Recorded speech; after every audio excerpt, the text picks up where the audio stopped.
Hello student, स्वागत है बच्चों सभी का आज की इस क्लास में। बेटा, आज हमारी जो क्लास है वो क्लास नंबर 14 है, जो काफ़ी इम्पोर्टेंट है। ठीक है। और आज की जो हमारी क्लास है, इस क्लास नंबर 14 में हम 9 मई 2023 सेकंड शिफ्ट को जो एमटीएस का पेपर हुआ था 2023 का, उसके पीवाईक्यू करेंगे। ठीक है। तो आप सभी छात्रों का सुपर 50 क्लास के ऑफिशियल यूट्यूब चैनल पे स्वागत है। प्यारे बच्चों, आप सभी जो है चैनल पर नए हैं तो सब्सक्राइब ज़रूर करें। और इससे पहले हमारी 1 से लेकर के 13 तक क्लास आ चुकी है। एसएससी एमटीएस के जो फॉर्म हैं वो ऑनलाइन चल रहे हैं, तो जिन छात्रों ने फॉर्म नहीं डाला बेटा अभी वो डाल लीजिए। ठीक है। तो आज जो है, आज संडे का दिन है और तारीख है आज 30 जून। आज 30 जून की डेट है। ठीक है। चलिए, पहला क्वेश्चन हमारा, संगम राज्य पांड्य की राजधानी मदुरै थी। संगम राज्य एक संगम वंश था, उसका एक राज्य था पांड्य। तो पांड्य जो राज्य था उसकी राजधानी क्या थी? मदुरै थी। ये काफ़ी इंपॉर्टेंट है। ठीक है, याद रखना। तो पांड्य जो राज्य था उसकी राजधानी क्या थी? मदुरै थी। ये काफ़ी इंपॉर्टेंट है बेटा। ठीक है।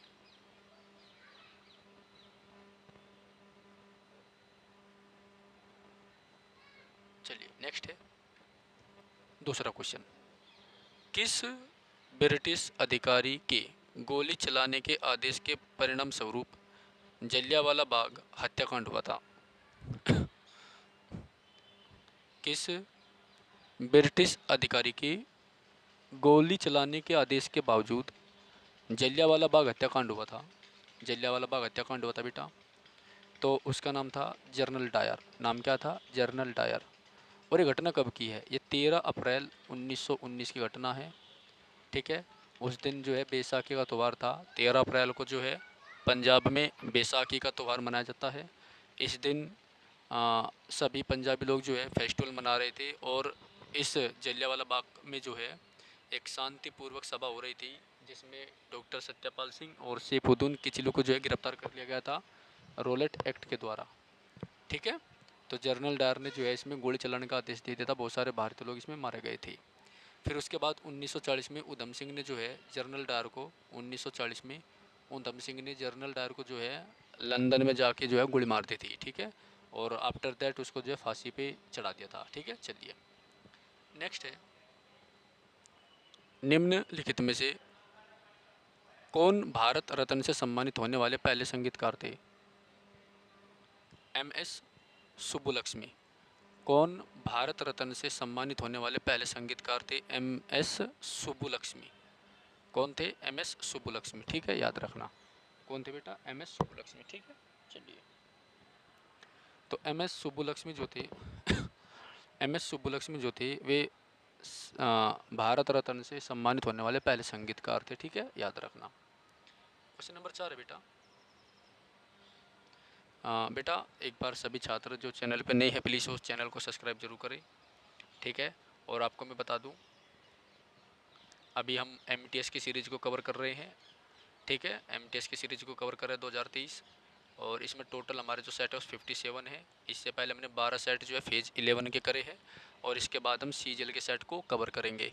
तो यदि आप किसी भी कॉम्पिटिटिव एग्ज़ाम की तैयारी कर रहे हैं और आपको जीके जीएस में दिक्कत है तो बेटा आप जो है यहाँ पर डेली आइए और क्लास देखिए। ठीक है। चलिए, तो चैनल को सब्सक्राइब करिए, अपने मित्रों में शेयर भी करिए। और फोर्थ क्वेश्चन हमारा, राजनीति पर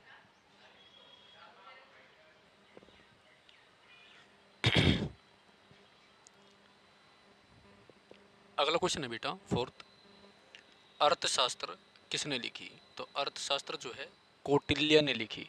किसने लिखी? कौटिल्य ने। अभी कौटिल्य कौन था?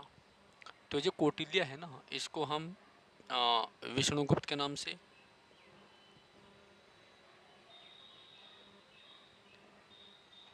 इसे हम विष्णुगुप्त भी कहते हैं और इस कौटिल्य को ही हम चाणक्य भी कहते हैं। ठीक है। और ये चंद्रगुप्त मौर्य, चंद्रगुप्त मौर्य का क्या था? पीएम था, प्रधानमंत्री था। ठीक है, याद रखना। ठीक है। अब ये जो किताब है ना अर्थशास्त्र, ये एक कूटनीतिक किताब है, यानी राजनीति से इसका संबंध है। किससे संबंध है इसका? राजनीति से, ठीक है, याद रखना। इस किताब का जो संबंध है वो किससे बेटा? राजनीति से, ठीक है। चलिए नेक्स्ट क्वेश्चन की ओर बढ़ते हैं। क्वेश्चन नंबर 5 है, संयुक्त राज्य अमेरिका ने जुलाई 2022 में विश्व खेलों 2022 की मेजबानी की थी। संयुक्त राज्य अमेरिका ने जुलाई 2022 में विश्व खेल 2022 की मेजबानी की थी।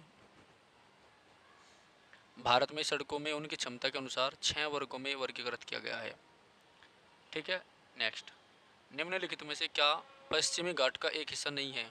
महादेव पहाड़ियाँ, ठीक है। जो महादेव पहाड़ियाँ हैं वो पश्चिमी घाट का एक हिस्सा नहीं है, ठीक है। पश्चिमी घाट का एक हिस्सा नहीं है महादेव पहाड़ियाँ, ठीक है, याद रखना, बहुत इंपॉर्टेंट है।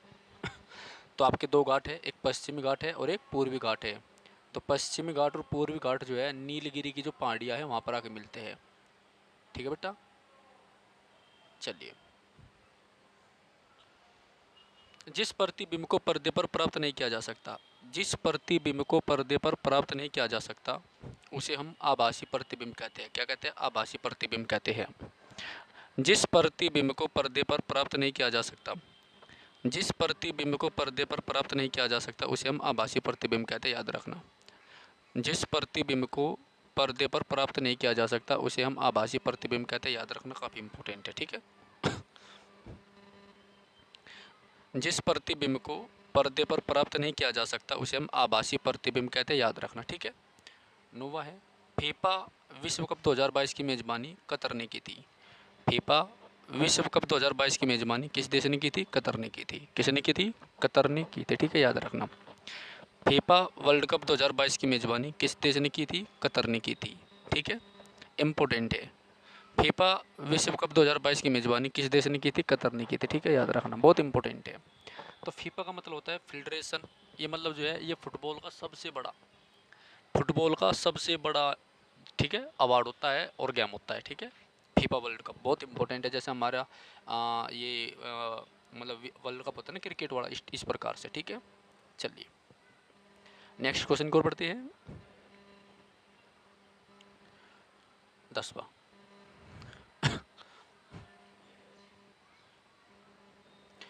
बांग्लादेश निम्नलिखित में से किस भारतीय राज्य के साथ अपनी सीमा साझा नहीं करता? तो वो भारतीय राज्य आपका सिक्किम है, ठीक है। तो बांग्लादेश जो है सिक्किम के साथ में अपनी सीमा को साझा नहीं करता है, ठीक है। सिक्किम की राजधानी क्या? गंगटोक, ये आप याद रखना। बांग्लादेश कब बना था बेटा? तो बांग्लादेश 1971 में बना था। कब बना था? 1971 में बना था बांग्लादेश। बांग्लादेश कब बना था? 1971 में बना था, ठीक है, याद रखना, ये इम्पोर्टेंट बात है, ओके। तो बांग्लादेश कब बना था? 1971 में बना था, ठीक है। तो बांग्लादेश को जो है सबसे पहले एक देश के रूप में मान्यता देने का जो काम किया था वो किसने किया था? इंदिरा गांधी ने। किसने किया था? इंदिरा गांधी ने, ठीक है, याद रखना।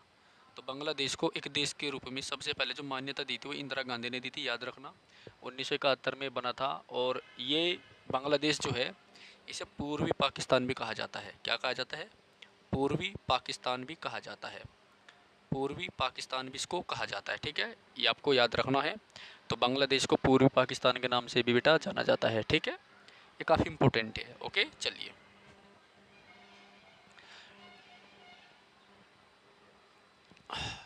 बौद्ध वास्तुकला के संदर्भ में चैत्य का क्या अर्थ होता है? चैत्य, बौद्ध वास्तुकला के संदर्भ में, बौद्ध धर्म की वास्तुकला जो होती है इसके संदर्भ में चैत्य का अर्थ क्या होता है? प्रार्थना कक्ष। क्या होता है बेटा? प्रार्थना कक्ष। तो बौद्ध वास्तुकला के संदर्भ में चैत्य का अर्थ क्या होता है? प्रार्थना कक्ष। क्या होता है? प्रार्थना कक्ष। बौद्ध वास्तुकला के संदर्भ में चैत्य का अर्थ क्या होता है? प्रार्थना कक्ष होता है, याद रखना, प्रार्थना कक्ष होता है।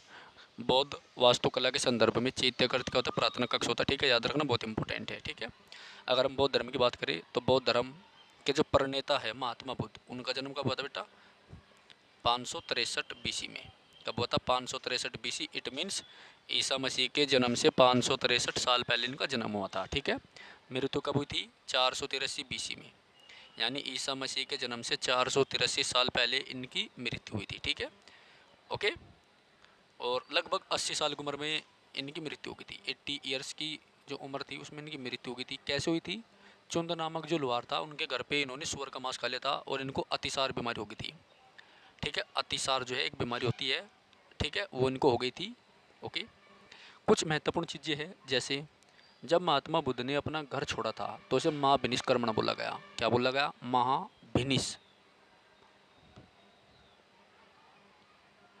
महाभिनिष्क्रमण उसको बोला गया बेटा, ठीक है, याद रखना।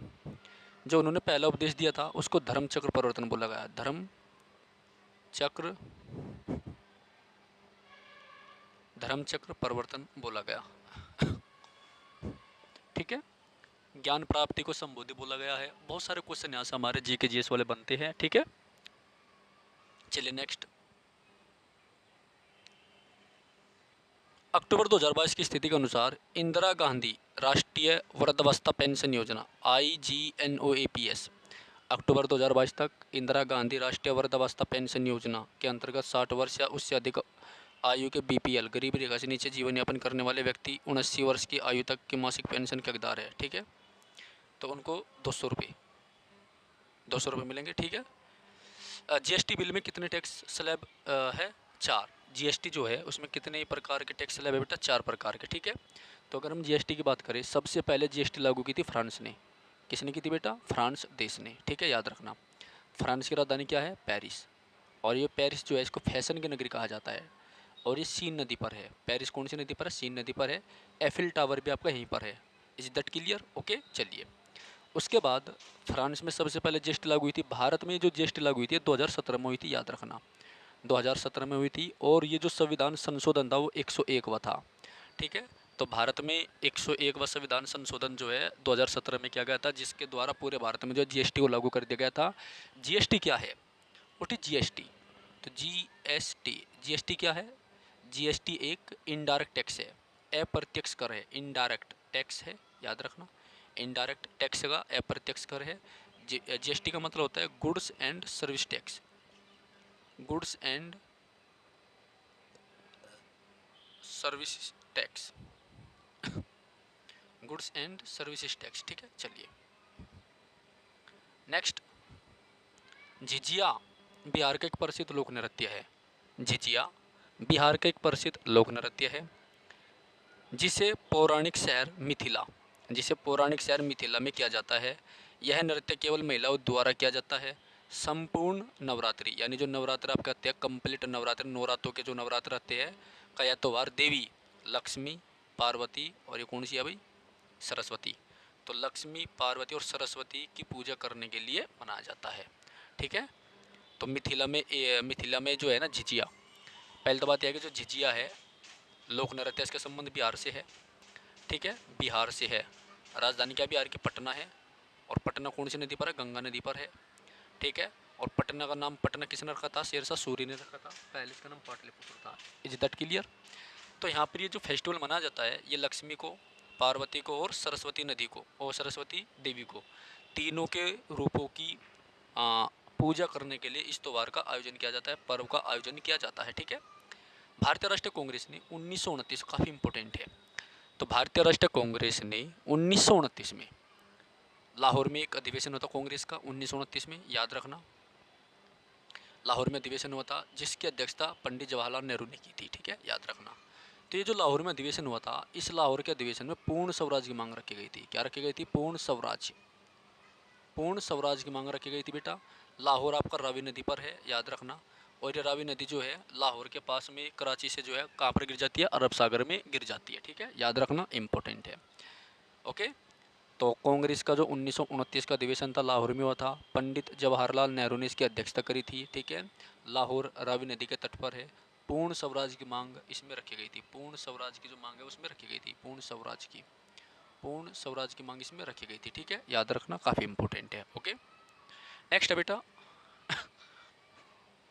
अक्टूबर 2022 की स्थिति के अनुसार भारतीय संविधान में कितने मौलिक कर्तव्य? 11। तो अक्टूबर 2022 की जो स्थिति है उसके अनुसार भारतीय संविधान में कितने मौलिक कर्तव्य है? 11। कितने मौलिक कर्तव्य है? 11। अक्टूबर 2022 की स्थिति के अनुसार भारतीय संविधान में कितने मौलिक कर्तव्य बेटा? 11। कितने मौलिक कर्तव्य? 11। ठीक है, 17वां है मुद्रा योजना में एम का अर्थ क्या है? माइक्रो। मुद्रा योजना में एम का अर्थ क्या है? माइक्रो। 18वां क्वेश्चन है किसी व्यक्ति को भारत के उपराष्ट्रपति बनने के योग्य होने के लिए उसकी आयु कम से कम 35 प्लस हो। ठीक है।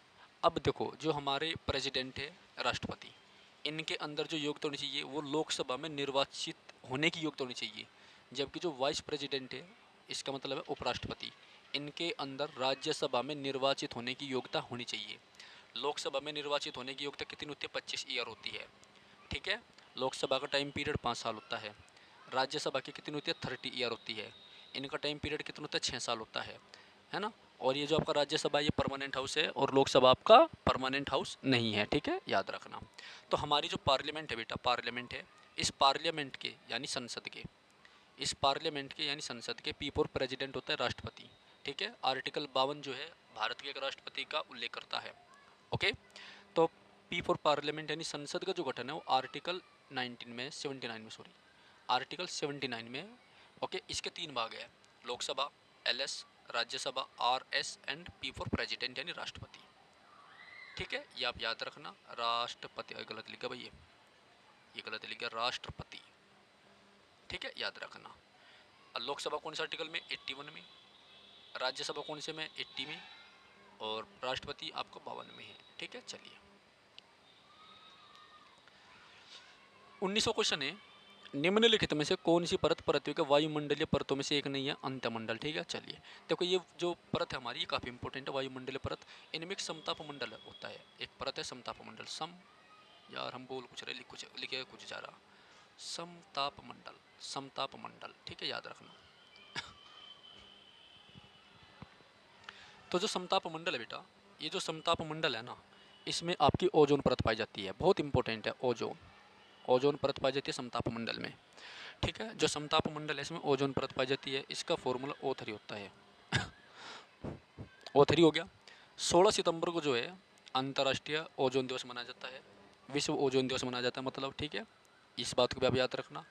जो ओजोन है इसको हम डोबसन में मापते हैं। किस में मापते हैं? डोबसन में, डोबसन में। ठीक है, चलिए नेक्स्ट है 20वां, पंडित बिरजू महाराज। अति इंपॉर्टेंट क्वेश्चन है, पंडित बिरजू महाराज, अति इंपॉर्टेंट क्वेश्चन है आपका। पंडित बिरजू महाराज निम्नलिखित में से किस पुरस्कार से सम्मानित किया गया था? पंडित बिरजू महाराज को किस पुरस्कार से सम्मानित किया गया था? पद्म विभूषण से। किस पुरस्कार से सम्मानित किया गया था बेटा? पद्म विभूषण से। किस पुरस्कार से सम्मानित किया गया था? पद्म विभूषण से। तो पंडित बिरजू महाराज जो है उन्हें किस पुरस्कार से सम्मानित किया गया था? पद्म विभूषण से। इंपॉर्टेंट है, याद रखना। पंडित बिरजू महाराज को पद्म विभूषण दिया गया था, पद्म विभूषण। ठीक है, याद रखना, ये भारत का दूसरा सबसे बड़ा अवार्ड है। 21वां है, भ्रूण की व्यवस्था जिसमें सभी शारीरिक भागों की पहचान हो सके गर्भ कहलाता है। ठीक है, क्या कहलाता है? गर्भ कहलाता है। ठीक है बेटे, एक जरूरी बात सुनिए। देखो, ये हमारी 14वीं क्लास है और इससे पहले हमारी और क्लास आ चुकी है, प्ले लिस्ट बनी हुई है MTS PYQ 57 सेट के नाम से। ठीक है, आप उसको देखिए। और 11 जो पेज था उसके 12 शिफ्ट के क्वेश्चन हमने कवर किए हैं। तो आप सभी से एक रिक्वेस्ट है, प्लीज़ चैनल को सब्सक्राइब जरूर करें। ठीक है, देखो हम आपको जो है ओरिजिनल क्वेश्चन पढ़ा रहे हैं और मैं एक्स्ट्रा फैक्ट के साथ मैं आपको चीज़ें बता रहा हूँ, जिससे आपका GK GS का डर खत्म हो जाए। और MTS में आपको पता ही है सबसे ज़्यादा जो इम्पोर्टेंट रोल प्ले करेगा वो इंग्लिश प्लस GS करेगा। ठीक है, बिकॉज 25 क्वेश्चन आपके 75 मार्क्स के आएंगे और 25 क्वेश्चन आपके GS के भी 75 मार्क्स आएंगे, यानी टोटल सिलेक्शन आपका 150 नंबर पे होगा, जिसमें 1/3 की निगेटिव मार्किंग है। मैथ एंड रीजनिंग जो है इसमें वो होती है, क्या बोलते हैं उसको, नॉन निगेटिव मार्किंग वाली। ठीक है ना, तो याद रखना, इसलिए सारी की सारी शिफ्ट के क्वेश्चन को आप अच्छी तरीके से देखिएगा। ओके बेटा, चलिए तो एक बार चैनल को सब्सक्राइब जरूर कर देना, अपने मित्रों में शेयर भी कर देना, थोड़ा सा ये काम कर देना, बाकी डेली आपको क्लास यहाँ पर मिलती रहेगी। ठीक है।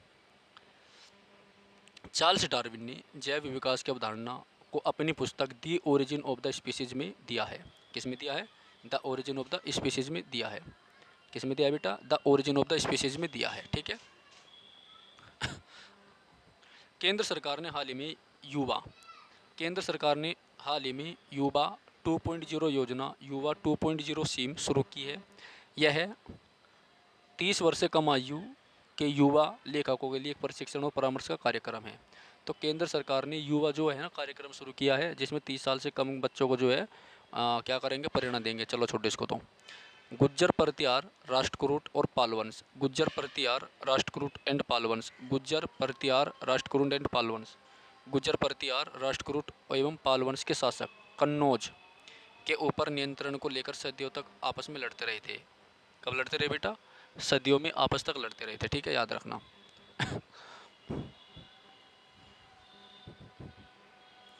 कन्नौज, कन्नौज काफ़ी इंपॉर्टेंट है, इसको पूर्व का सिराज कहा जाता है कन्नौज को, ठीक है। और एक बार फिर मैं बता रहा हूँ, जो छात्र नहीं है चैनल को सब्सक्राइब करें, वीडियो को लाइक करें, कमेंट करके क्लास का फीडबैक दें और प्ले लिस्ट में जाके एमटीएस की कंप्लीट क्लास देखिएगा आप। इससे पहले हमारी 13 क्लास आ चुकी है और 57 क्लास तक ये चीज़ें चलती रहेगी। एक सीरीज है, इसके बाद सीजीएल को हम कवर करेंगे। जब आपका जीडी का नोटिफिकेशन आ जाएगा तो जीडी के पीवाई को हम करेंगे, ठीक है बेटा। तो निम्नलिखित में से कौन सी देवी देवता उड़ीसा के पुरी रथ यात्रा उत्सव से संबंधित नहीं है? भगवान शिव। तो निम्नलिखित में से कौन सी देवी देवता उड़ीसा के पुरी रथ यात्रा उत्सव से संबंधित नहीं है? भगवान शिव। तो संबंध किसका बेटा? भगवान जगन्नाथ का। किसका है? जगन्नाथ का, ठीक है, याद रखना। तो पुरी का जो मंदिर है वो उड़ीसा में है, ठीक है, उड़ीसा में है, ठीक है, याद रखना, काफ़ी इंपॉर्टेंट है। Okay, is that clear? चलिए, तो ये हमने यहाँ पर अपना मतलब जो सेट कर लिया है। ये हमारी क्लास नंबर 14 है बेटा। क्लास नंबर कौन सी? 14 है, जो अपने आप में काफ़ी इंपॉर्टेंट है। क्लास नंबर 14 है, ये काफ़ी इंपॉर्टेंट है, थोड़ा सा आप इसको देखिएगा ज़रूर, ठीक है। बाय।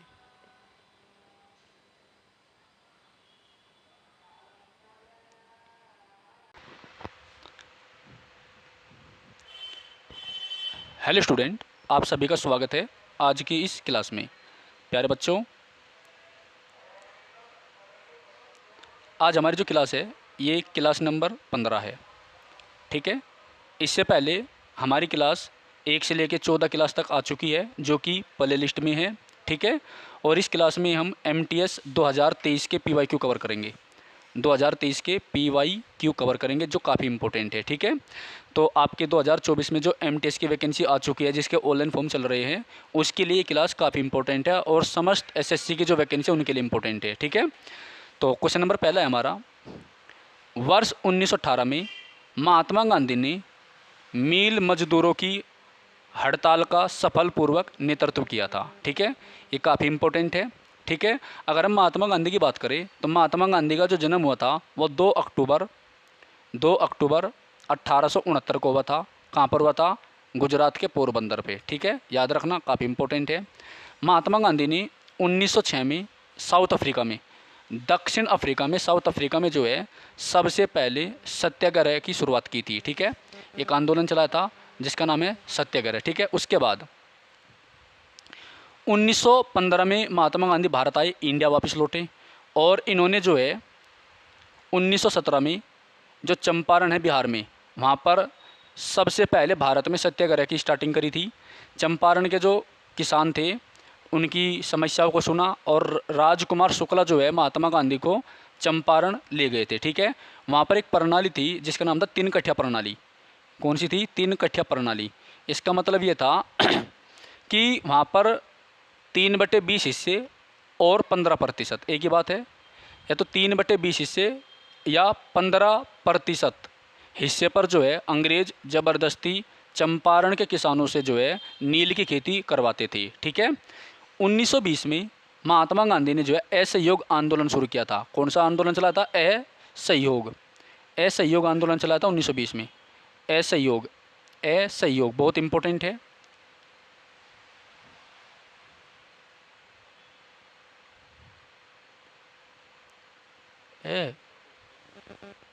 असहयोग, हाँ भाई, असहयोग आंदोलन चलाया था, ठीक है, असहयोग आंदोलन चलाया था।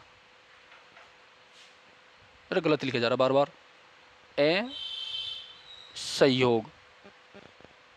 असहयोग आंदोलन चलाया था, काफ़ी इंपॉर्टेंट है। ये जो असहयोग आंदोलन था ये 1920 से चलकर 1922 तक चला था, ठीक है, याद रखना। चोरी चोरा कांड के कारण महात्मा गांधी ने इसको बंद कर दिया था, ठीक है। 1930 में सविनय अवज्ञा आंदोलन की शुरुआत करी थी और महात्मा गांधी ने 1931 का जो गोलमेज सम्मेलन था, यानी दूसरा गोलमेज सम्मेलन जो हुआ था उसमें भाग लिया था, ठीक है, कांग्रेस की तरफ से। तो हमारे तीनों जो गोलमेज सम्मेलन थे उनमें जिसने भाग लिया था वो था डॉक्टर भीमराव अंबेडकर। तो 3 गोलमेज सम्मेलन हुए आपके। पहला 1930 में हुआ, दूसरा 1931 में हुआ और तीसरा 1932 में हुआ, ठीक है, याद रखना। ये जो शुरुआत के दो है, तब तक भारत के जो वायसराय थे वे थे लॉर्ड इरविन। 1932 के समय कौन थे? लॉर्ड विलिंगटन, ठीक है। काफ़ी इंपॉर्टेंट क्वेश्चन है ये। Okay okay. और बेटा एक क्वेश्चन और काफ़ी इंपॉर्टेंट है। 1942 में भारत छोड़ो आंदोलन की शुरुआत हुई थी। 1942 में भारत छोड़ो आंदोलन चला था, ठीक है। चलिए, टमाटर में मुख्यतः से कौन सा अम्ल पाया जाता है? तो टमाटर में मुख्य रूप से ऑक्जेलिक एसिड पाया जाता है। कौन सा पाया जाता है? ऑक्जेलिक अम्ल पाया जाता है, ठीक है, याद रखना। कौन सा पाया जाता है? ऑक्जेलिक अम्ल पाया जाता है।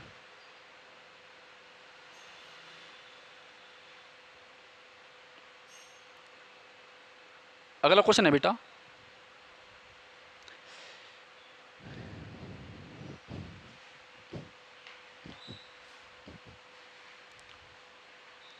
देखो ये जो टमाटर है ना हमारा, टमाटर का जो रंग रेड होता है, ये किसके कारण होता है? लाइकोपीन के कारण। लाइकोपीन के कारण, लाइकोपीन के कारण होता है बेटा, याद रखियो, ठीक है, इंपॉर्टेंट है। और इस टमाटर को जो है प्यार का सेब कहा जाता है, लव एप्पल। क्या कहा जाता है? लव एप्पल, ठीक है बेटा। चलिए, निम्न में से किस प्रसिद्ध भारतीय नर्तक, निम्नलिखित में से किस भारतीय नर्तक का संबंध पडवाणी नृत्य शैली से है? तीजन बाई का। किसका है बेटा? तीजन बाई का। किसका है? तीजन बाई का। किसका है? तीजन बाई का। किसका है? तीजन बाई का। तो तीजन बाई का संबंध का, ठीक है, याद रखियो। आगे चलिए बेटा, एक बार सभी स्टूडेंट जो है चैनल को सब्सक्राइब कर दीजिए, जो नए बालक चैनल पर जुड़ रहे हैं, ठीक है। डेली क्लास आती है आपकी, एसएससी एमटीएस का टारगेट चल रहा है। इसके बाद सीजीएल को कवर करेंगे और फिर हम जो है एसएससी जीडी को कवर करेंगे, ठीक है। और यही क्वेश्चन आपके जो है पीवाईक्यू है, ओरिजिनल क्वेश्चन है। जहाँ पर ज़रूरत है मैं आपको इंपॉर्टेंट भी बता रहा हूँ, एक्स्ट्रा भी बता रहा हूँ, ठीक है बेटा। चलिए, तो आप प्ले लिस्ट में जाइए, MTS 57 सेट, इसमें टोटल जो क्वेश्चन है शिफ्ट है वो 57 शिफ्ट है, ठीक है। चलिए,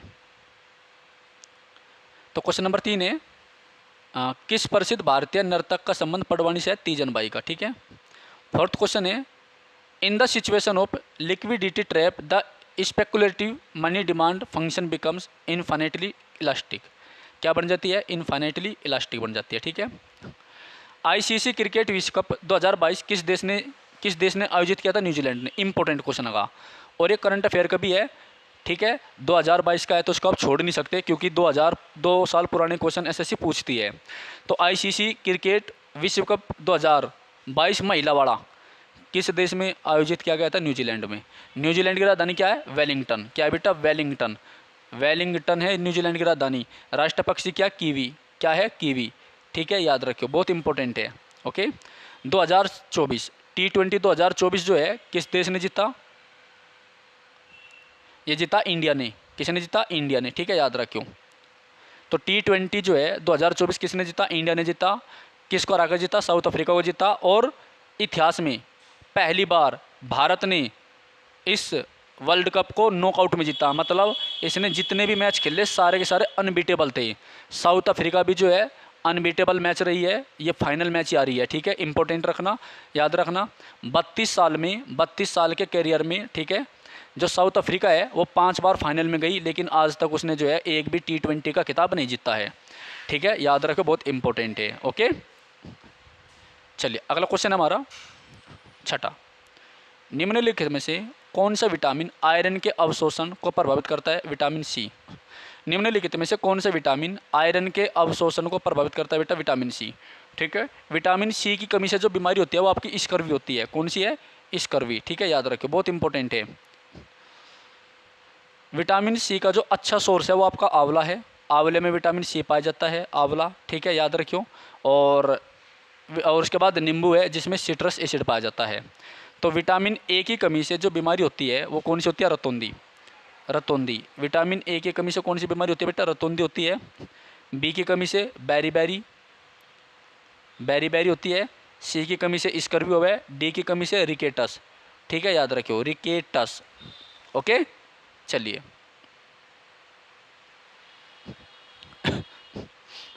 2023 में पुरुष क्रिकेट विश्व कप की मेज़बानी 2023 में पुरुष क्रिकेट वर्ल्ड कप की मेज़बानी भारत करेगा? 2023 में पुरुष क्रिकेट विश्व कप की मेज़बानी कौन सा देश करेगा? भारत करेगा। इम्पोर्टेंट है, ये कर भी लिया भाई, ठीक है। और इसमें भारत हार भी गया, इसमें ऑस्ट्रेलिया जीती थी, आपको पता ही होगा। 19 नवंबर का दिन नहीं भूल सकता बिल्कुल भी। तो इस वर्ल्ड कप को जो है ऑस्ट्रेलिया ने जीता था और वर्ल्ड कप की काफ़ी बेइज्जती करी थी।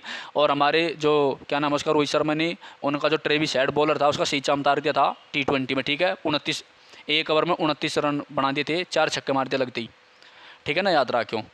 चलिए, तो रामपुरवा बैल जो कि बिहार के रामपुरवा में पाए गए एक मौर्य स्तंभ का हिस्सा था, को अब राष्ट्रपति भवन में रखा गया है, ठीक है। रामपुरवा बैल जो राष्ट्रपति भवन में है। अगला है S against odds Sania Mirza की एक आत्मकथात्मक पुस्तक है। तो एस अंगेस्ट ओड्स जो है सानिया मिर्जा की किताब है। सानिया मिर्जा जो है एक टेनिस स्टार है, ठीक है। इसने पाकिस्तान के शोएब मलिक से शादी करी थी और उसने इसे छोड़ दिया, ठीक है, याद रहा क्यों। इंपॉर्टेंट है, बहुत इंपॉर्टेंट है। The constitution of India was adopted by the constituent assembly in the year 1949। मतलब 26 नवंबर 1949 को जो है इसको अपनाया गया था, स्वीकृत किया गया था। तो 26 नवंबर को हम जो है संविधान दिवस मनाते हैं, ठीक है बेटा। क्या मनाते हैं? संविधान दिवस मनाते हैं, ठीक है। क्या मनाते हैं? संविधान दिवस मनाते हैं, ठीक है, याद रखना। और 1949 को ही जो है भारत राष्ट्रमंडल का सदस्य बना था।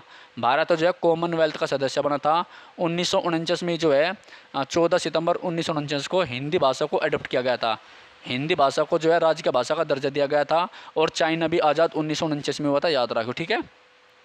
11वां है वह प्रक्रिया जिसमें धातुओं को उसके अयस्कों द्वारा गलनांक बिंदु से अधिक ताप पाकर निष्कर्षित किया जाता है, उसे प्रगलन कहते हैं। क्या कहते हैं बेटा? प्रगलन कहते हैं, प्रगलन, ठीक है। एस्टिमेशन ऑफ पॉवर्टी रंग राजन कमेटी इज एसोसिएटेड विद, मतलब जो रंगाराजन कमेटी है रंगाराजन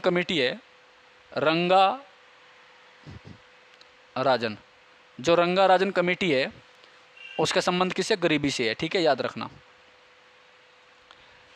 दमित्री मेंडलीव, ये एक मेंडलीव था, आपने इसको 10वीं क्लास में पढ़ा पीरियोडिक टेबल के मामले में। तो दमित्री मेंडलीव जो है आधुनिक आवर्त सारणी के जनक हैं। जो हमारी पीरियोडिक टेबल है आधुनिक आवर्त सारणी, इसके पिताजी कौन है? दमित्री मेंडलीव है, ठीक है, याद रखना। निम्नलिखित में से Grammy life time achievement award प्राप्त करने वाले पहले भारतीय संगीतकार कौन थे? पंडित रविशंकर। कौन थे? पंडित रविशंकर। कौन थे? पंडित रविशंकर। कौन थे? पंडित रविशंकर, ठीक है, याद रखना। कौन थे बेटा? पंडित रविशंकर थे। बहुत इंपॉर्टेंट है, अपने आप में काफ़ी इंपॉर्टेंट है, ठीक है, बहुत इंपॉर्टेंट थे अपने आप में। ओके बेटा, एक बार सभी बालक जो है चैनल को सब्सक्राइब कर दीजिए और बेल आइकन पे दबाइए, ठीक है। देखो आपके लिए बहुत इंपॉर्टेंट क्लास आ रही है, प्ले लिस्ट बन रही है। फेज 11 के भी हमने 12 शिफ्ट के क्वेश्चन को कवर अप कर रखा है। जो छात्र नहीं हैं वो प्रतिदिन जो है अपनी क्लास को देखिए, बहुत इंपॉर्टेंट क्लास है। अपने दोस्तों को शेयर भी करें, ठीक है।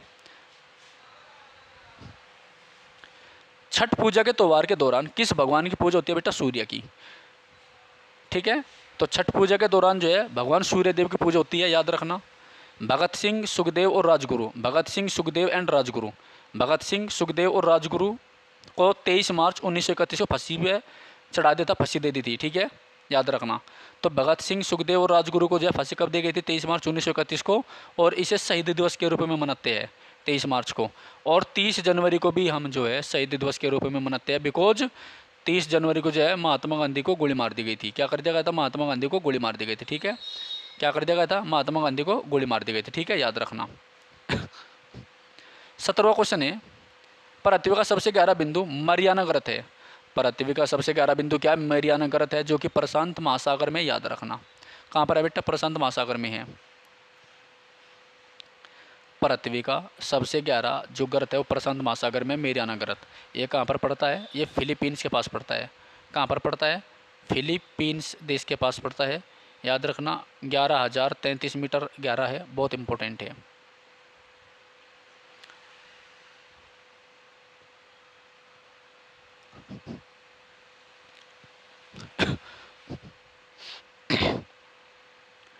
प्रसिद्ध धमेक स्तूप निम्नलिखित में से किस राज्य में स्थित है? उत्तर प्रदेश में। कहीं में स्थित है बेटा? उत्तर प्रदेश में। धमेक स्तूप का संबंध कहीं से है? उत्तर प्रदेश से, याद रखना। उत्तर प्रदेश का जो दिवस है वो कब मनाया जाता है? 24 जनवरी को यूपी दिवस 24 जनवरी को मनाया जाता है, याद रखना। किस राज्य की विधान परिषद में राज्य की विधानसभा में सदस्य कुल संख्या के 1/3 हो सकते हैं, 1/3 से अधिक नहीं हो सकते। यानी कोई भी राज्य जो है उसमें विधान परिषद में जो सदस्य होते हैं विधानसभा के 1/3 से 33% से ज़्यादा नहीं हो सकते। ठीक है, ठीक है, बहुत इंपॉर्टेंट है। तो विधान परिषद का जो टाइम पीरियड होता है 6 साल का होता है और विधानसभा का 5 साल का होता है। 20वां है, भारत 2022 तक भारत के पड़ोसी देश मालदीव की राजधानी क्या है? माले। 2022 तक जो है भारत का जो पड़ोसी देश है मालदीव, वहाँ की राजधानी क्या है? माले है, इंपॉर्टेंट है। और मोहम्मद मुइज़्ज़ी जो है वहाँ के राष्ट्रपति है, मोहम्मद मुइज़्ज़ी। मुइज़्ज़ी भारत की मानक यामोत्तर 82 डिग्री 30 मिनट भारत के मध्य प्रदेश से होकर गुजरती है। यानी भारत की जो 82 डिग्री 30 मिनट है वो भारत के मध्य प्रदेश के बीचम बीच से होकर गुजरती है। मध्य प्रदेश को भारत का दिल भी कहा जाता है। मध्य प्रदेश को क्या कहा जाता है? भारत का दिल भी कहा जाता है, याद रखना। ठीक है। सोया प्रदेश भी कहा जाता है। सबसे ज़्यादा वन भी आपके मध्य प्रदेश में ही है। तराइन का प्रथम युद्ध में पृथ्वीराज चौहान ने जो है मोहम्मद गुरी को हराया था। तो तराइन का पहला युद्ध कब हुआ था? 1192 में। दूसरा युद्ध कब हुआ था? 1100 और पहला युद्ध हुआ था भाई 1191 और दूसरा होता है 1192 में। तो तराइन के प्रथम युद्ध में जो है मोहम्मद गोरी ने पृथ्वीराज को हरा दिया था तराइन के पहले युद्ध में। दूसरे युद्ध में गोरी ने जो है पृथ्वीराज चौहान को पराजित कर दिया था। ठीक है, बहुत इंपॉर्टेंट है। गर्भ के चिकित्सकीय समापन संशोधन विधेयक द्वारा कुछ श्रेणियों की महिलाओं के लिए गर्भपात की ऊपरी सीमा को 10-20 सप्ताह से बढ़ाकर कितना कर दिया गया है? 24 सप्ताह।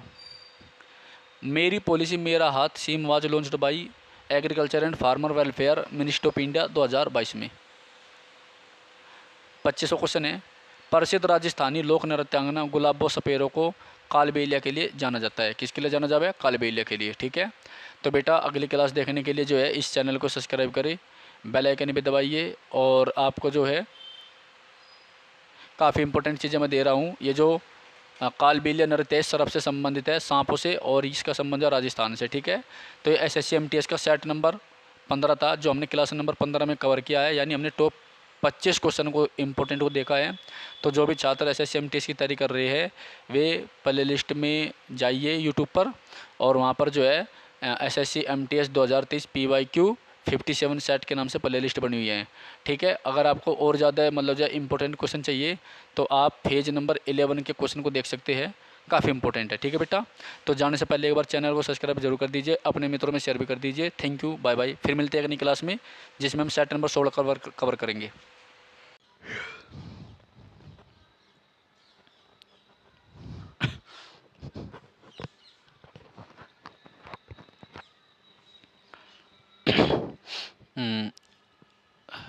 सभी स्टूडेंट का सुपर 50 क्लास की ऑफिशियल यूट्यूब चैनल पे स्वागत है।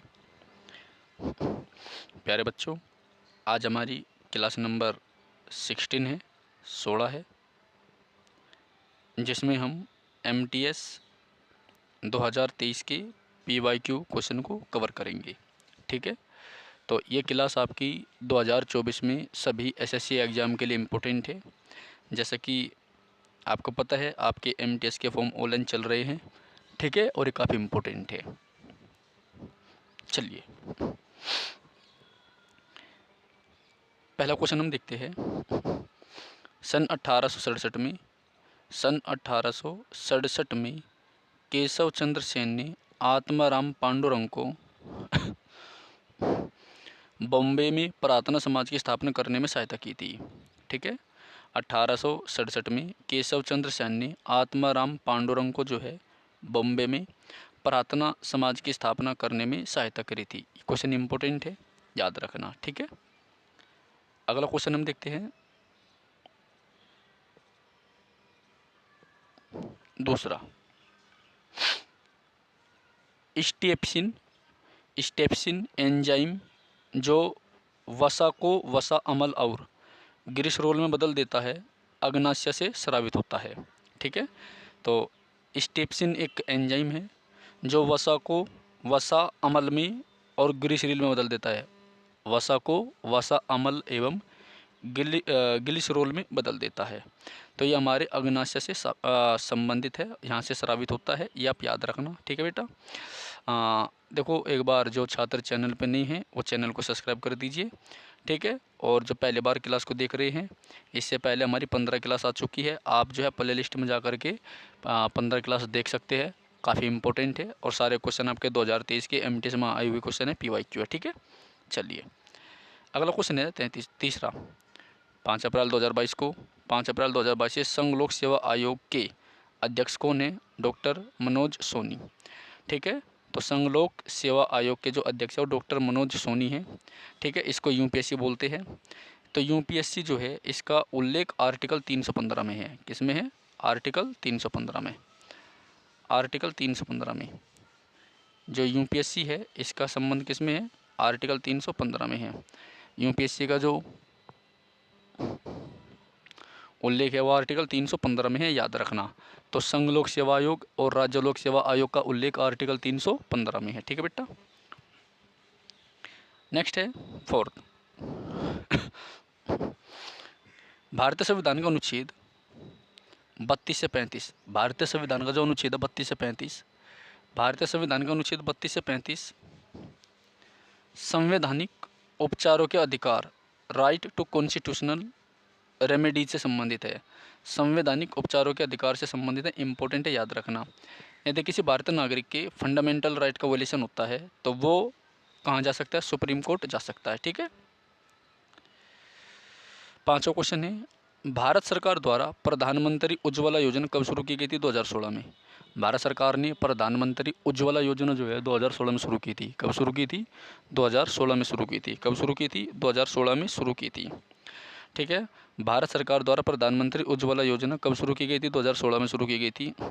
भारत सरकार द्वारा प्रधानमंत्री उज्ज्वला योजना कब शुरू की गई थी? 2016 में शुरू की गई थी। ठीक है, याद रखियो। उड़ीसा राज्य पर्व, उड़ीसा राज्य पर्व त्यौहार जीवंत संस्कृति, परंपरा और कृषि जीवन से संबंधित है। यह है जून के महीने में 3 दिनों के लिए आयोजित किया जाता है। तो उड़ीसा का जो रज पर्व है, रज पर्व, देखो उड़ीसा राज्य का एक पर्व है जिसका नाम है रज पर्व। ठीक है। और यह जून के महीने में 3 दिन के लिए आयोजित किया जाता है। ठीक है। चलिए क्वेश्चन नंबर 7 है बेटा। 2022 में लोकसभा में पारित कौन सा विधेयक राष्ट्रीय रेल एवं परिवहन संस्थान वडोदरा एक सम्मानित विश्वविद्यालय को गति शक्ति विश्वविद्यालय में बदलने की मांग करता है? केंद्रीय विश्वविद्यालय विधेयक। कौन सा विधेयक है बेटा? ये केंद्रीय विश्वविद्यालय विधेयक है। ठीक है। तो जो वडोदरा गुजरात है वहाँ पर एक मानित विश्वविद्यालय को गतिशक्ति विश्वविद्यालय में बदलने की मांग करता है। कौन सा? केंद्रीय विश्वविद्यालय संशोधन विधेयक। ठीक है, याद रखना। 8वां क्वेश्चन है, निम्नलिखित में से कौन सा बौद्ध विश्वविद्यालय भारत के बिहार में स्थित है? तो वह आपका नालंदा। कौन सा बौद्ध विश्वविद्यालय कहाँ पर है? बिहार में स्थित है, नालंदा। ठीक है, याद रखना बेटा। जो छात्र चैनल पर नहीं है वो चैनल को सब्सक्राइब करें। और MTS की जो है प्ले लिस्ट बना रखी, इसमें टोटल जो सेट हम कवर करेंगे वो 57 करेंगे 57। तो MTS की मैंने प्ले लिस्ट बना रखी है और उस प्ले लिस्ट में अब तक आपकी जो 15 क्लास आ चुकी है। टोटल जो क्लास आओगी 57 आओगी, जिसमें प्रत्येक क्लास में हम एक शिफ्ट के क्वेश्चन को कवर करते हैं। ठीक है, याद रखना। चलिए, तो निम्नलिखित में से कौन सा बौद्ध विश्वविद्यालय भारत के बिहार में स्थित है? वो है बेटा नालंदा। कौन सा है? नालंदा। ठीक है, याद रखना। कौन सा है? नालंदा। तो नालंदा विश्वविद्यालय किसने बनवाया था? कुमार गुप्त ने बनवाया था। किसने बनवाया था बेटा? कुमार गुप्त ने बनवाया था। ठीक है, ये भी आप याद रखना, ये काफ़ी इंपॉर्टेंट है अपने आप में। ठीक है,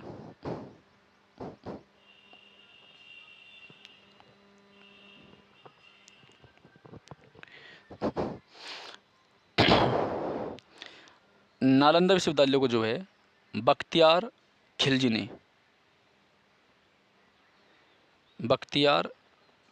ने जो है ध्वस्त कर दिया था। ये बंगाल का शासक था, याद रखियो। स्वराज मेरा जन्मसिद्ध अधिकार है और मैं इसे लेकर रहूँगा। स्वराज मेरा जन्मसिद्ध अधिकार है, स्वराज मेरा जन्मसिद्ध अधिकार है और मैं इसे लेकर रहूँगा। Freedom is my birth right and save shall have it, ये नारा जो है बाल गंगाधर तिलक ने दिया था। किसने दिया था? बाल गंगाधर तिलक ने दिया था। तो स्वराज मेरा जन्मसिद्ध अधिकार है और मैं इसे लेकर रहूँगा, ये नारा किसका? बाल गंगाधर तिलक का। ठीक है बेटा। क्वेश्चन नंबर 10 है endemic. Endemic species are those species for of plant and animal which are found exclusively in particular area.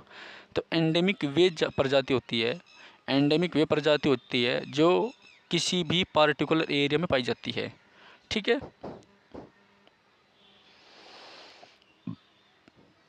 इस प्रसिद्ध भारतीय शास्त्रीय नृत्यांगना, इस प्रसिद्ध भारतीय शास्त्रीय नृत्यांगना को पहचानना है। वह भरतनाट्यम और ओडिसी नृत्य शैली दोनों की गुरु है। देखो वो जो है वो भरतनाट्यम की भी गुरु है और ओडिसी दोनों की गुरु है। उन्हें 1987 में संगीत नाटक अकादमी पुरस्कार मिला था। उनका नाम है सोनल मानसिंह। ये वेरी इंपॉर्टेंट क्वेश्चन है, सबसे ज़्यादा बार आता है, इसको इसलिए नोट कर लेना। ठीक है।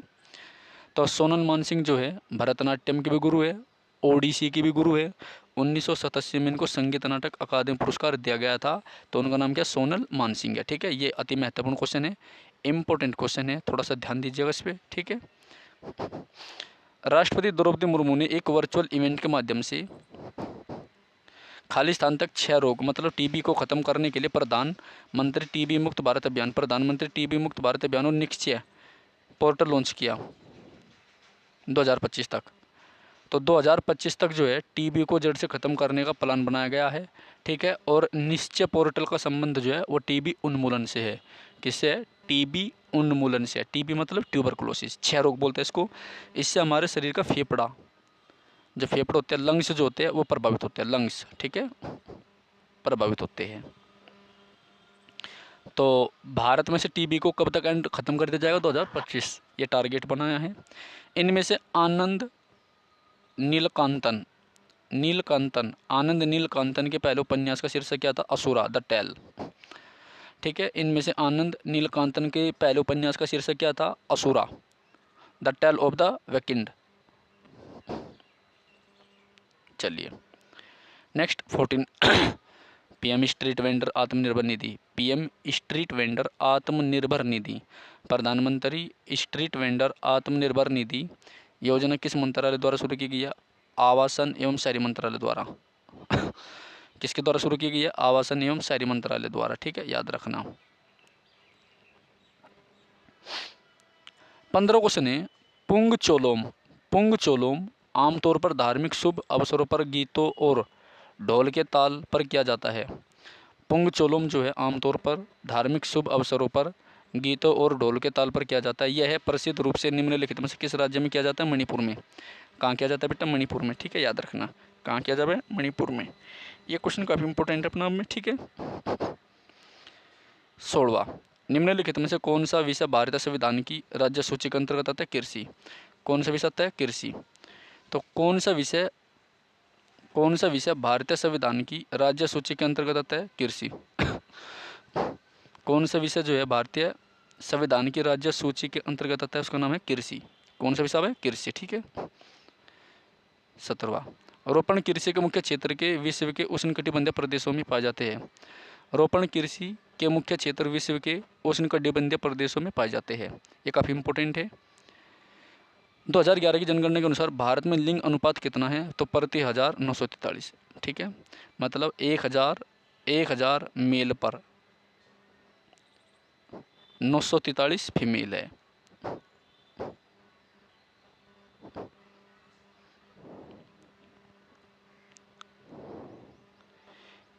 1000 पुरुषों पर 943 महिलाएं हैं। ठीक है, ये भारत का क्या है? सेक्स रेशियो है, लिंग अनुपात है। ठीक है, याद रखना, बहुत इंपॉर्टेंट है। According to the census 2011 which state has highest decadal population growth rate between 2001 to 2011? Meghalaya. तो सबसे हाईएस्ट जो 10 के वृद्धि हुई है मेघालय में हुई थी। ठीक है, 2001 से लेकर 2011 तक के बीच में जो सबसे तेज़ वृद्धि हुई थी जनसंख्या में वो मेघालय में हुई थी। निगेटिव किसकी है? अरुणाचल प्रदेश की, नहीं नागालैंड की। निगेटिव किसकी है? नागालैंड की। यानी नागालैंड जो राज्य है इनकी जनसंख्या बढ़ने के वजह घटी थी और मेघालय की पूरी स्पीड तो बढ़ी थी। ठीक है, इसका मतलब ये है। तो एक बार सभी छात्र तो चैनल को सब्सक्राइब कर दीजिए। ठीक है, क्लास को लाइक कर दीजिए।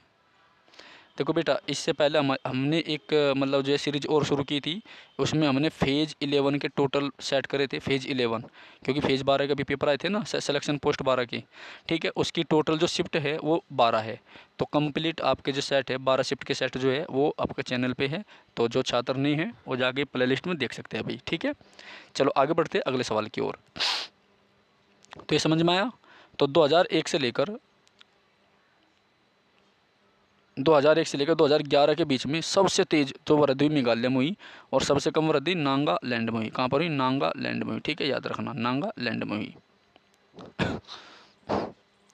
निम्नलिखित में से कौन वाद्य यंत्र सरोद निम्नलिखित में से कौन वाद्य यंत्र सरोद बजाने के लिए प्रसिद्ध है? अमजद अली खां। कौन सरोद बजाने के लिए प्रसिद्ध है? अमजद अली खां। कौन सरोद बजाने के लिए प्रसिद्ध है? अमजद अली खां है। ये इंपॉर्टेंट है, स्टैटिक जैसा क्वेश्चन है, इसको नोट कर लेना। तो सरोद से किसका संबंध है? अमजद अली खां का है। किसका है? अमजद अली खां का है। अमजद अली खां का है। ठीक है,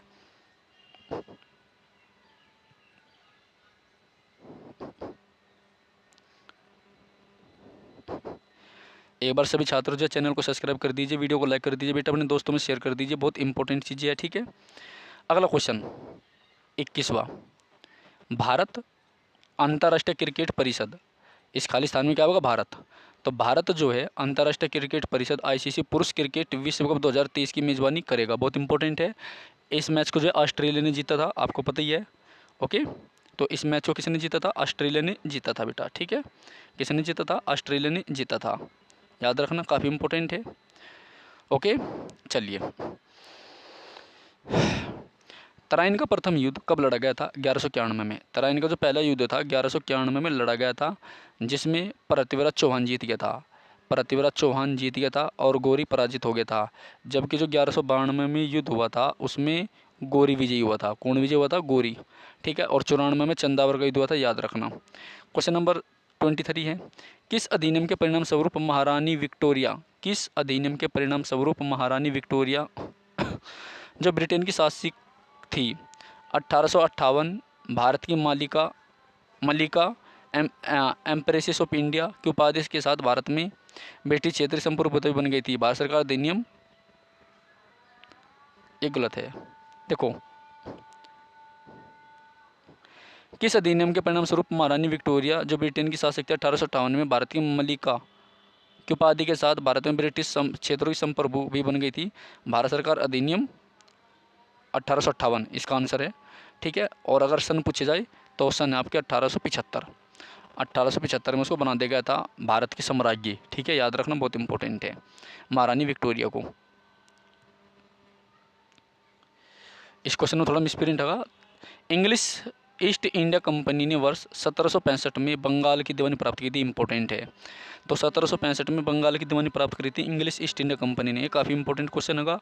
ठीक है, क्योंकि 1757, यार हम लिख कुछ और है, लिखे कुछ और जा, 1757 से और 65 तक का जो टाइम पीरियड है, ठीक है, इसमें जो सैनिक सत्ता थी वो ईस्ट इंडिया कंपनी के हाथों में जा रही थी, बंगाल के नवाबों से लेकर के। ठीक है,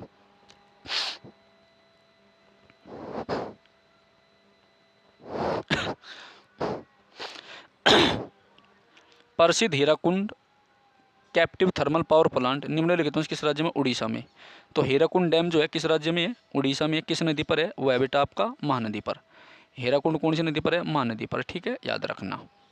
तो ये हमने अपना जो है क्लास नंबर 16 में सेट नंबर 16 कवर करा, जिसमें हमने एसएससी एमटीएस के पीवाईक्यू देखे 2030 वाले। ठीक है बेटा, जो छात्र चैनल पर नहीं हैं वो प्लीज़ चैनल को सब्सक्राइब करें। ठीक है, कंप्लीट आपकी डेली क्लास आती है और डेली क्लास देखने के लिए चैनल पर विजिट जरूर करें। ठीक है, चलिए, धन्यवाद।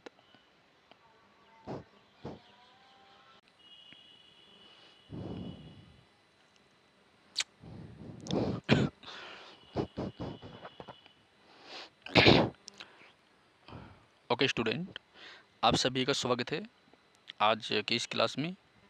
ठीक है, आज की जो हमारी क्लास है ये क्लास नंबर 17 है, और इस क्लास 17 में हम जो कवर करेंगे वो सेट नंबर 17 कवर करेंगे। ठीक है, सेट नंबर 17 आपका 10 मई 2023 को सेकंड शिफ्ट का एसएससी एमटीएस का पेपर होगा, जिसमें जीके जीएस के क्वेश्चन पूछे गए थे। ठीक है बेटा, तो एक बार फिर आप सभी छात्रों का सुपर 50 क्लास के ऑफिशियल यूट्यूब चैनल पर स्वागत है। ठीक है, तो क्लास नंबर 17 में हम 10 मई 2023 को सेकंड शिफ्ट में जो पेपर हुआ था एसएससी एमटीएस का, उसको कवर अप करेंगे। ओके, चलिए। तो शुरू करने से पहले जो छात्र चैनल पर नए हैं वो चैनल को सब्सक्राइब करिए और क्लास को लाइक भी करिए। ठीक है, पहला क्वेश्चन हमारा, नीरज चोपड़ा ने 87.58 मीटर के थ्रो के साथ टोक्यो ओलंपिक 2020 में ऐतिहासिक स्वर्ण पदक जीता। नीरज चोपड़ा ने 87.58 मीटर के थ्रो के साथ टोक्यो ओलंपिक 2020 में ऐतिहासिक गोल्ड मेडल जीता। ये इंपॉर्टेंट क्वेश्चन है। नीरज चोपड़ा के बारे में थोड़ा सा देख लेना। जो नीरज चोपड़ा है इसका संबंध है भाला फेंक से।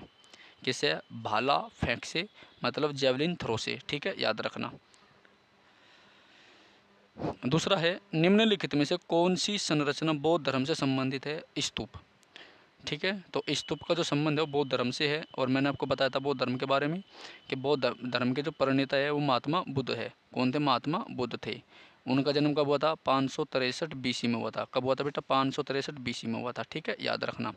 इनकी मृत्यु कब हुई थी? 483 बीसी में हुई थी। ठीक है, और महात्मा बुद्ध ने अपना जो पहला प्रवचन दिया था वो सारनाथ में दिया था। कहाँ पर दिया था? सारनाथ में दिया था। ठीक है, सारनाथ के ऋषिपत्तनम उद्यान में दिया था, ये आप याद रखना। अशोक जो था उसने 84,000 स्तूपों की रचना करवाई। 84,000 जो स्तूप थे वे किसने स्थापित करवाए? अशोक ने। ठीक है, सरकार ने महिलाएं और अनुसूचित जाति या जनजाति समुदाय में उद्यमशीलता को बढ़ावा देने के लिए स्टैंड अप इंडिया योजना शुरू की थी। क्या शुरू की थी? स्टैंड अप इंडिया योजना शुरू की थी। चौथा क्वेश्चन है, राष्ट्रीय कृषि और ग्रामीण विकास बैंक का मुख्य कार्यालय, राष्ट्रीय कृषि और ग्रामीण विकास बैंक का मुख्य कार्यालय बम्बई में है। कहाँ पर है बेटा? बम्बई में। तो राष्ट्रीय कृषि और ग्रामीण विकास बैंक का मुख्य कार्यालय कहाँ पर है? बम्बई में है, याद रखना। ठीक है, चलिए। मंत्रिपरिषद में प्रधानमंत्री सहित मंत्रियों की कुल संख्या लोकसभा के सदस्यों की कुल संख्या के 15% से अधिक नहीं होनी चाहिए।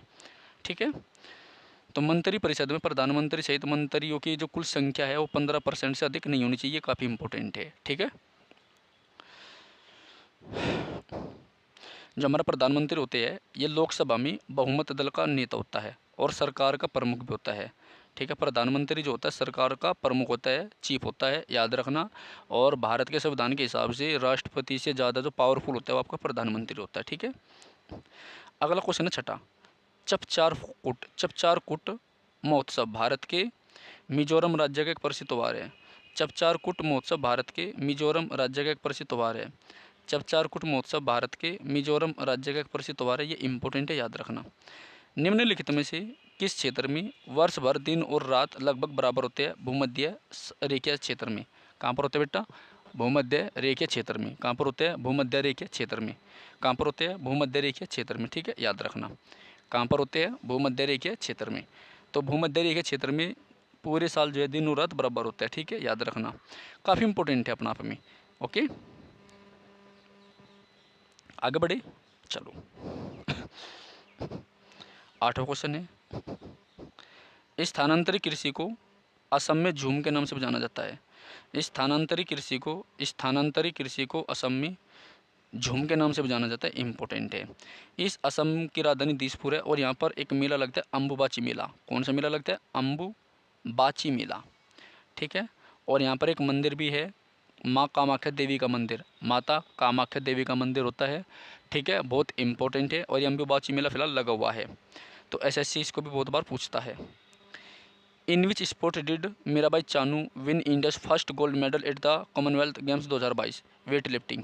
तो मीराबाई चानू ने जो अपना पहला गोल्ड मेडल जीता, स्वर्ण पदक जीता 2022 में, वो वेट लिफ्टिंग में जीता। ठीक है, मीराबाई चानू ने अपना 2022 कॉमनवेल्थ गेम में जो पहला स्वर्ण पदक जीता वो किस में जीता? वेट लिफ्टिंग में। किस में जीता बेटा? वेट लिफ्टिंग में। ठीक है, याद रखना। चलिए, नेक्स्ट क्वेश्चन है, कथकली किस राज्य का शास्त्रीय नृत्य? केरल का। कथकली किसका? केरल का। और कथक किसका? उत्तर प्रदेश का। ये भी तो याद रखना। कथक कहाँ का? उत्तर प्रदेश का। और उत्तर प्रदेश का जन्म दिवस कब मनाया जाता है? 24 जनवरी को। हैप्पी बर्थडे यूपी का कब आता है? 24 जनवरी को। मुख्यमंत्री कौन है? योगी आदित्यनाथ बाबा जी, ठीक है, याद रखना। 11वां, भारतीय संविधान के कौन से अनुच्छेद मौलिक अधिकारों की बात करते हैं? अनुच्छेद 12 से 35। तो 12 से 35 में जो है मौलिक अधिकार है। भारतीय संविधान के अनुच्छेद 12 से 35 में क्या मौलिक अधिकार है, ठीक है। संथाल समुदाय पूर्वी भारत का एक जनजातीय समूह है। संथाल समुदाय जो है पूर्वी भारत का एक जनजातीय समूह है। संथाल समुदाय जो है पूर्वी भारत में रहता है और वहाँ का एक जनजातीय समूह है संथाल, ठीक है, याद रखना। तो कथकली किस राज्य का शास्त्रीय नृत्य है? केरल का, ठीक है।